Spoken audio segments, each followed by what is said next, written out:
What is going on, everybody? It's the Frauds, and we're here for AEW on TNT review for last night's episode. This was their season 2019 finale.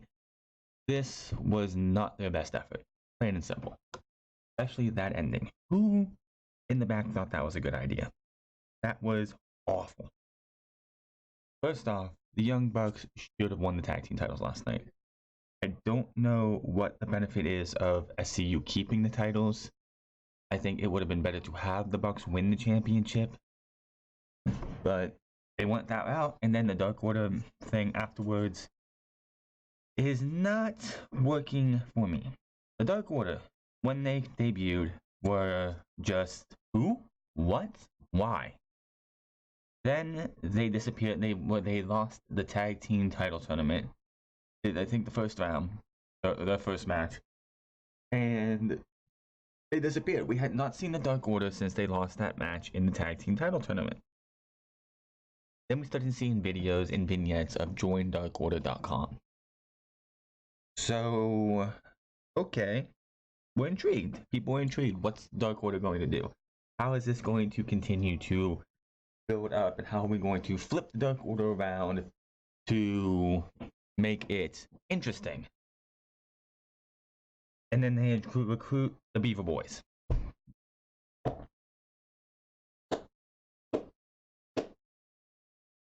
You had the Young Bucks, Kenny Omega, Cody Rhodes, and Dustin Rhodes, as well as SCU, all get annihilated by two jobbers, a bunch of no names, and Stu Grayson, because Evil Uno doesn't really do anything. He's just the guy who's barking the orders. Not a really good look as they went on their way. It just, no, it didn't work. It did not work for me. Now, of course, the show started off the night with Lucha Bros versus Hangman Page and Kenny Omega, who were on a 2-match winning streak, I'm pretty sure, as a tag team. Excellent match between these four guys.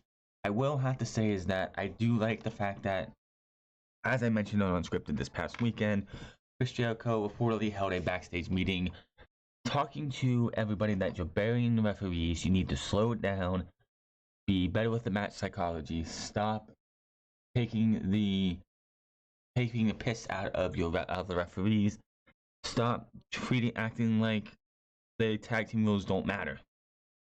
And this match did not feel like a normal Lucha Bros match. This felt like they still had their spots, and of course, Phoenix is amazing. There are so many things that he did, like a spring. He jumped, I believe he had Kenny Omega by the arm, or one of the guys by the arm. He jumped to the second rope, sprung up, sprung around, and just. Oh wait, I know what it was. You had. It looked like Pentagon hit Kenny Omega with the code breaker, but he held on to Kenny Omega. Then Phoenix jumped up, bounced up, flipped around, and hit him with a double stomp. Dude is just ridiculous. I would love by 2020's end to know that Phoenix was your AEW champion, if only for a month or two. That would be amazing, because this guy is just showing that he is more than just a tag team champion competitor, or a tag team competitor. He can be a singles competitor. He can hold his own. One thing that you would notice in this match is the fact that they are teasing and building towards and continuing to build this Hangman Adam Page heel turn. This Hangman Adam Page heel turn literally started when Chris Jericho hit the Judas effect. 1, 2, 3. That was when this started. And I don't like that they do this, is that they pretty much say, if you want to keep up with what we do completely, you have to watch Being the Elite. If you don't watch Being the Elite, then you're SOL. You're shit out of luck. So, now, here we go. We have this match going on. Every time Hangman comes in, he's going batshit crazy on the Lucha Bros. When Kenny Omega wants to come in, he looks like he's reluctant to do it. He doesn't Kenny Omega wanted him to give him, the double high five, and Page was reluctant to do that. I know the better person to have Page turn on would be Cody Rhodes, maybe even the Young Bucks, as it was the Young Bucks on being the elite that Hangman Page came to and said, you know what? I'm going to take time away from the elite. I'm going to be on my own. No offense to you guys, but I haven't been myself since this date. So I'm going to go out there, try and find myself, and be better for myself. So that is why, and it's just continued to go on, losing to Pac, I believe it was the third time, and just every time things are just starting to, the cracks are starting to show.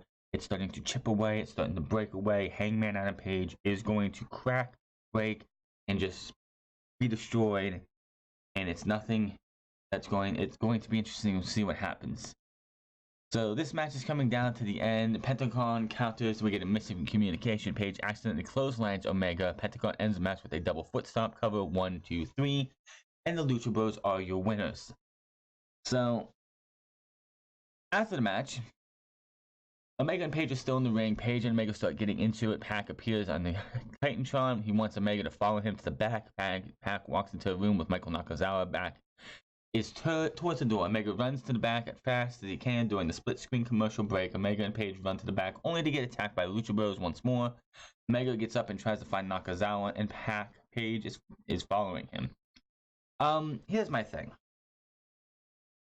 AEW, Tony Khan, Kenny Omega, Cody Rhodes, whoever they have to talk to with the TNT brass.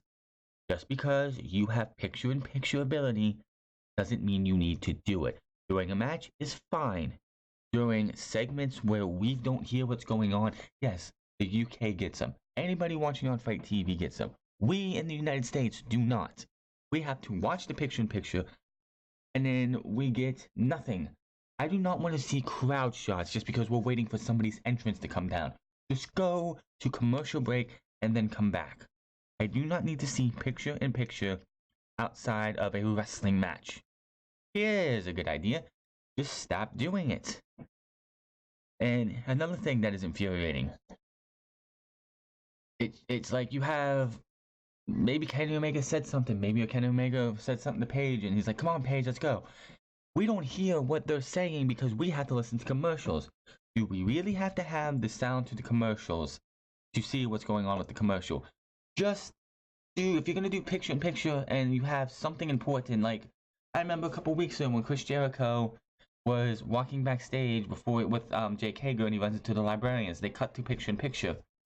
We in the United States didn't get to hear what the hell Chris Jericho was saying. Chris Jericho put it on his YouTube account, a YouTube page, for us in the States to be like, hey, that's what happened. He was making fun of the librarians. But it's just something that they need to fix. It's annoying. It takes away part of the show, and it's something that needs to be taken care of. I don't know who they have to talk to. I don't know who has to be the one to get this the way it goes. But they just need to figure out something because this is just way too much. We pan us over to Darby Allin, who is set to join Cody Rhodes and compete against the Butcher and the Blade and that is next. We run through the matchup happening tonight, and then we get the Butcher and the Blade with the Bunny versus Cody and Darby Allin. This was a good match. I'm just not happy with the ending. Allin hits a coffin drop lands on the Butcher, who is sitting on the apron. Cody finishes the match with a Cody cutter, which is he walks up the thing and then bounces back with it. Looks like an Oz cutter for the 1, 2, 3. This is the second week of the Butcher, the Blade, and the Bunny. These guys just got here 3 weeks ago or so when I cut the head off the snake. Okay, this match and the way it ended tells me that you booked yourself into a corner because you didn't want to beat Cody, you didn't want to beat Darby, so process elimination, the Butcher and the Blade have to lose. I think that was a mistake. If you're going to have this be the way it is, then don't book the match.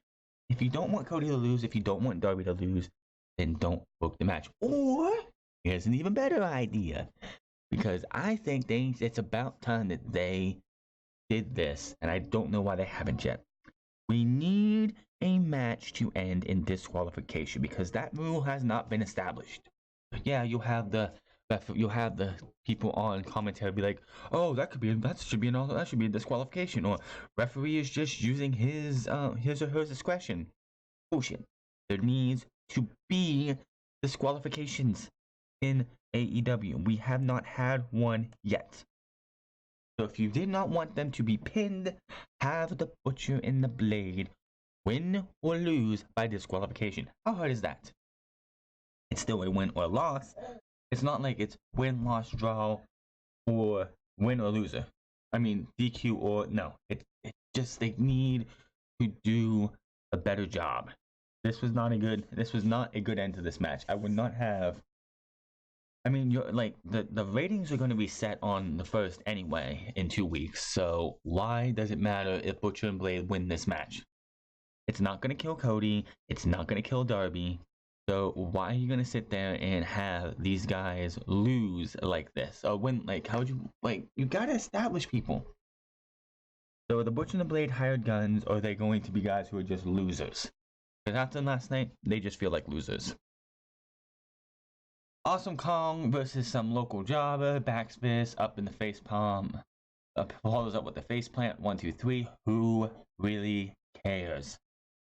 This stuff is an embarrassment. I don't know who needs to talk to Brandy. This is her idea, apparently. This needs to end. After the quick match, a clip is shown of Ross interviewing Jungle Boy before his big match last night. His match against Le Champion is next. This was, to a lot of people, and I have to agree, the best part of the entire show. Jungle Boy versus Chris Jericho. Can the Jungle Boy last 10 minutes with Y2J, the Champion, the Painmaker, what is the nickname? I can't think of off the top of my head. Could he do it? The answer is a resounding yes, he can. This was fantastic. Marco Stunt goes for help on his friend and gets taken out by Hager with a hard punch. We had Jungle Boy flies through the bottom rope, then does it again, and again, then fans are clapping and cheering as loud as they can for Jungle Boy. Jungle Boy with a flying DDT covers Jericho and he kicks out. Jericho with an Irish whip. Jungle Boy reverses into a backstabber, covers Chris Jericho, kicks out again. Jericho goes for a chokehold. The fans boo loudly, and Jungle Boy gets up and lands a few shots. Jericho powerbombs, followed by the Lion Tamer or Walls of Jericho. 1 minute is left. Jungle Boy is crawling over to the bottom rope and doesn't get there. Jericho moves Jungle Boy back to the center of the ring with a Lion Tamer position. 10 seconds are left. Time expires. Jungle Boy did not tap. Jericho grabs the microphone and says he wants 5 more minutes. Jericho heads back to the ring and palm strikes Jungle Boy multiple times. Jungle Boy gets up and lands a Hurricane Runner, covers Jericho. Jericho kicks out, gets out of the ring, grabs the championship, and leaves. So Jungle Boy wins the challenge, apparently lasting 10 minutes during the commercial break. Which again, we don't need in crowd shots. This picture-in-picture was not necessary. Jericho comes back out halfway through commercial, back down to the ring and starts throwing chairs and yelling at Jungle Boy's family in the front row. He leaves once again and yells out at the audience. Shivani meets up Jericho at the top of the ramp. Jericho refuses to believe that Jungle Boy lasted 10 minutes with him. He's like, there's no way it happened. And Shivani's like, yes, it did. He's like, no, it didn't. No, it didn't. No, it didn't. Jericho says the more important thing is to discuss is Jon Moxley. Jericho and the Inner Circle have a surprise for Moxley on January 1st because there is no AEW next week because of Christmas. As I've said also myself, I am taking next week off. There will be no Raw, SmackDown, or NXT, or AEW.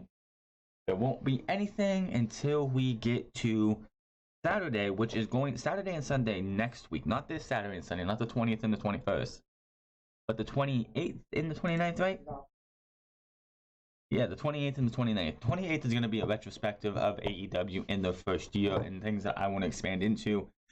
But 29th is going to be the end of year awards for AEW, NXT, Raw, SmackDown, and some other things as we go. Superstar of the Year, Wrestler of the Year, Women's Wrestler of the Year, Male Wrestler of the Year, Match of the Year, Takeover of the Year, and so on and so forth. Make sure to check that out. It's going to be December 29th at noon, your local time. he says he hopes that Moxley will make the right decision and says yes to joining the inner circle. I know you talked over with your lovely wife, your awesome mother. We will see you on January 1st. We have this big surprise, and I hope you do the right thing. He says Merry Christmas and walks off. Jennifer Sturger interviews SCU backstage. They are talking. Christopher Daniels is talking, hyping these guys up when the Lucha Bros come in, and Pentagon has his phone, and it's a replay of him going up for the Christopher Daniels going up for the Arabian moonsault and falling on his head. And he says, "I don't think you got it anymore." Christopher Daniels steps up to him, looks over, just looks at him, bows his head, and walks away. So the fall on his face is really getting to Christopher Daniels, as you saw if you watch Being the Elite, which again, I hate that they make you have to watch Being the Elite. It should not be something that is forced upon you, everybody. The fans that you got to try and bring in to stick around are not your loyal fans. Those are going to be there. The casuals, the ones who want to flip back and forth because your show's boring and NXT's giving you something, or NXT's boring and you're giving them something. Those are who AEW needs to get in. Those ones are not going to watch Being the Elite because they don't feel like they should have to watch Being the Elite.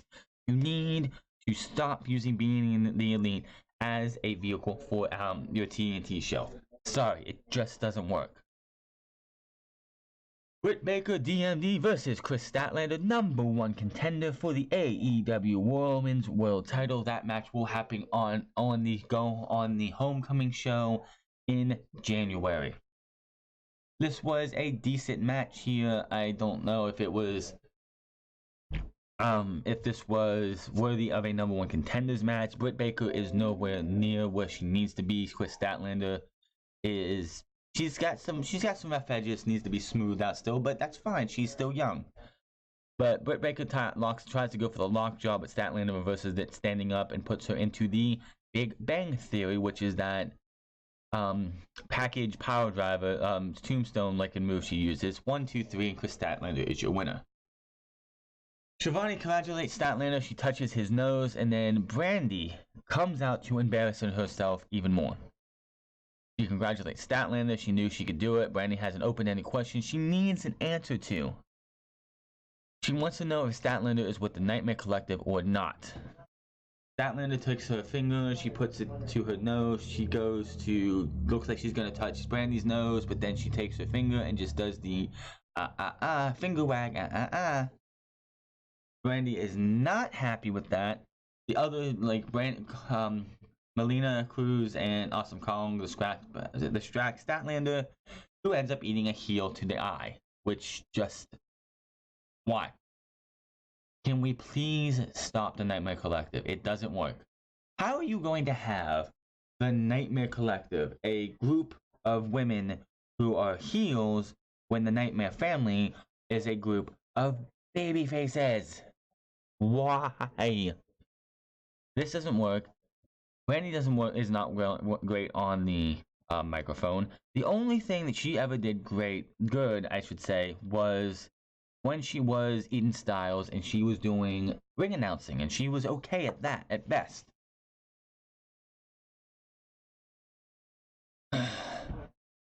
Backstage, Sean Spears and Tyler Bancher are talking about the tag team division and how it's heating up, how it's a main focal of this thing, and we need to find somebody that can be molded to their image, can be worked well with Sean Spears, and they are going to keep scouting for the right guy. Which, okay, Sean Spears wants to be in a tag team. Don't let it be that Joey Janela ends up joining Sean Spears. I think that would be stupid, but this will be something to monitor as we go. And then we move into our main event, SCU versus Young Bucks AEW World Tag Team Championship match. I am not going to lie to you, this was an awesome match. These guys worked well together. Just the ending and afterwards. I can't stand this. Start with the TKO, SCU later on Matt, 1, 2, 3, and the SCU wins the tag team titles. Why would you have this match booked if you weren't going to do a title change? I think one of AEW's biggest problems right now is the fact that they have forever until the next pay-per-view, which is going to be on the odd day of February 29th. They need a show like Fighter Fest or Fight for the Fallen in January so badly. They need to be building to something, and they're not building to anything right now because they don't have any reason to build it to anything until about mid-January or the end of January. They really don't need to start building towards the next pay-per-view until, I'd say, January 29th. That gives you 4 weeks. 4 weeks after that. So about January 29th. So they have nothing to build to till January 29th. Yes, I know they're going to have their specials with Homecoming, and then a couple weeks later Bash at the Beach, and then they're going to be on Chris Jericho's cruise. But we need another Fighter Fest, Fight for the Fallen type show for now, because this is just too long between. I mean, you had... See, the reason it wasn't so bad between All Out and Full Gear because it was the first few episodes of AEW on TNT. It was something that it was brand new. People didn't know, we didn't know what to expect. It was just like the building blocks were starting to be built. And this is not the same. You've been on TV for 12 weeks. You are established as much as you're going to be. The honeymoon period is over. The Young Bucks should have won last night. There's no reason why they shouldn't have. It would have made more sense of what they did afterwards if the Young Bucks would have won. Post-match, these guys are all shaking hands, hey, good match, whatever. But we see that the creepers are just coming out of the woodwork. They're coming out of everywhere. They're surrounding the ring. Lights go down. Lights come back up. Evil Uno says, congratulations to SCU, but the Young Bucks, you lost a serious match here. Now, normally we would ask you to join the Dark Order, but this isn't a recruitment night. This is initiation. So the Creepers and Alex Renault and John Silvers all come in and start beating the hell out of the Young Bucks and SCU. Christopher Daniels comes down. Omega, Cody Rhodes, Dustin Rhodes all make their way to the ring. Conspicuous by his absence is Adam Hangman Page. He was nowhere to be seen. I'm sure this will be followed up on Being the Elite, which again is a dumb thing that they do because they won't follow up with it on TNT in 2 weeks. There won't be any talk of it in 2 weeks of what's going on. Why isn't it's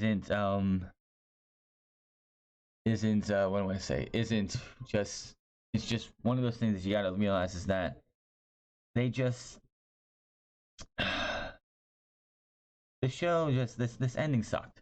This was absolutely one of the worst endings. I think this was the worst episode of AEW they've had.